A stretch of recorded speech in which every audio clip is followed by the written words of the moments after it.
Video games have been my hobby for as long as I can remember. My first gaming console of any kind was the original Game Boy that I won in a school-wide contest in the second grade. And as I grew up, so too did the medium of video games. I came to love the relaxing meditation of the grind, the sometimes frustrating challenge of new combat systems, the emotional draw of some of the best storytelling any medium has to offer. All of it is just so appealing to me. So while 2020 was a terrible year for me and many of you, it was not a terrible year for video games. So with the world upside down, I decided to focus on something that genuinely brings a smile to my face. Some of my favorite games this generation have come out in just the last few months. Some nostalgic, some controversial, but the quality of these games is undeniable. However, Final Fantasy VII Remake and The Last of Us 2 were known quantities, at least to me. Not to diminish what these developers have done, but I expected these games to be great. They have established worlds and stories, built-in audiences, guaranteeing success to at least a certain degree, and when I played these games, I thoroughly, wholeheartedly enjoyed them. But it was the unknown quantity that would have the most impact on me this year. The game I wasn't expecting to be great because I didn't know what to expect was on its way. And little did I know what was waiting for me just over the horizon.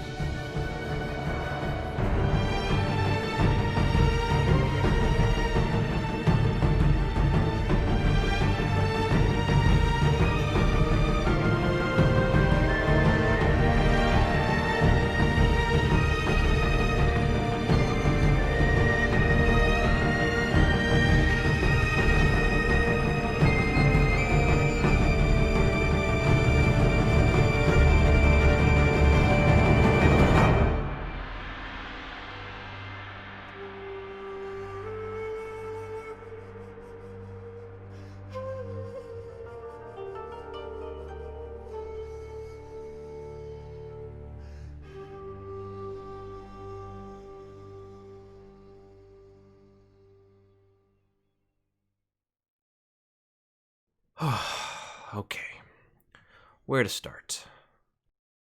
The world of Ghost of Tsushima is striking.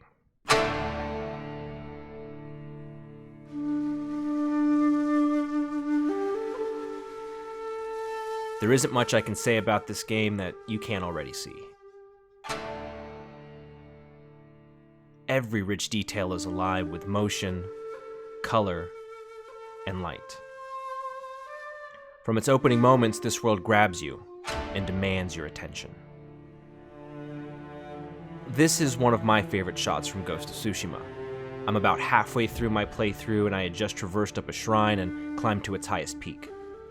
In front of me is where the game is leading me, and behind me is where I had already been. And it was at this moment that I started to reminisce about what led me to this point. And the memories were plentiful. Already this game had left its mark and I still had so much left to do. It was then that I realized what made all of this so remarkable. The world of Ghost of Tsushima is about the journey and the small, quiet moments as much as it's about the destination. Some of my favorite memories are the rides with trusted allies, the feeling of the world alive all around me, and the breathtaking vistas that you can't help but to stop and soak in. So many times I would just be following the wind as I was slowly reclaiming the island of Tsushima, and then suddenly I would just stop and look around me, standing in awe of the beauty, and wondering what was yet to come.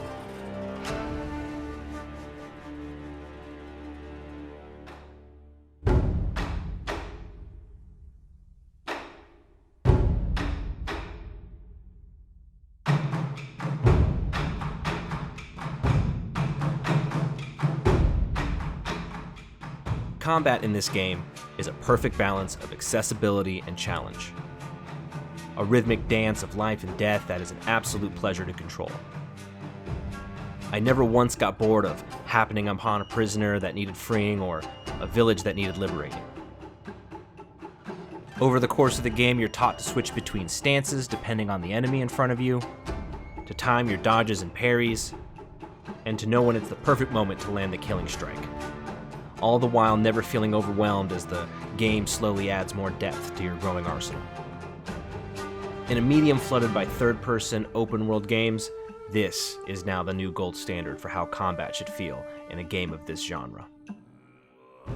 But these encounters are when all the pieces of Ghost of Tsushima are working in perfect harmony, creating some truly memorable bouts.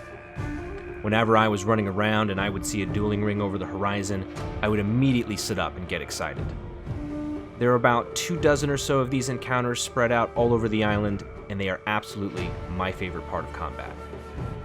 Always set in a unique, incredible setting, here you fight only the deadliest of foes. And each time the stakes feel high as you try to dodge and parry your way out of certain death, landing counters and strikes at the perfect moment, all the while the epic score swells as you fight for your life and the fate of the island of Tsushima. Every final blow feels like a victory hard fought.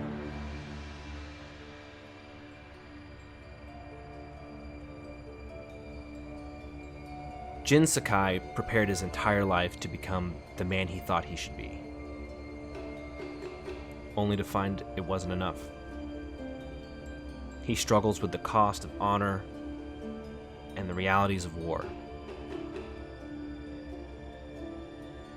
His whole life, his very identity had been intertwined with his sense of honor.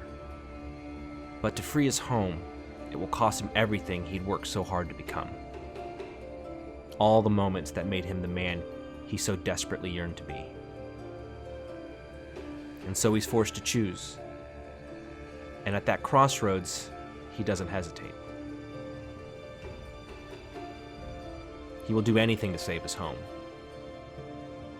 fighting through the hordes to free his people, and by any means necessary. The story of Jin Sakai is the story of a man who sacrifices everything, not to become who he wants to be, but to become who he has to be.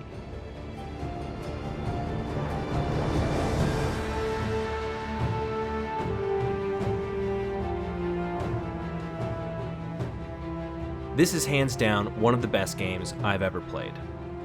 A standout experience in a year of unforgettable games. It's an inspiration. It inspired me to make this video and to start this channel. And while so many people consider this game to be a final bow or a swan song for the PlayStation 4, for me, it will always be something more. For me, Ghost of Tsushima will always be a new beginning.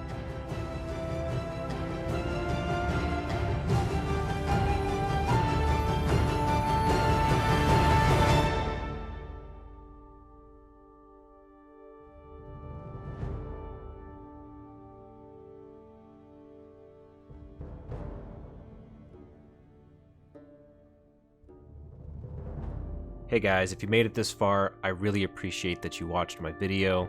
Like the video said, I'm pretty new to YouTube, so this is all very new to me. I guess like, subscribe if you like what you saw here. I talked briefly about Final Fantasy VII and The Last of Us 2, and I think I'm gonna do videos about those games coming up, so check back in for those videos coming up in the future. Again, thanks so much for your time.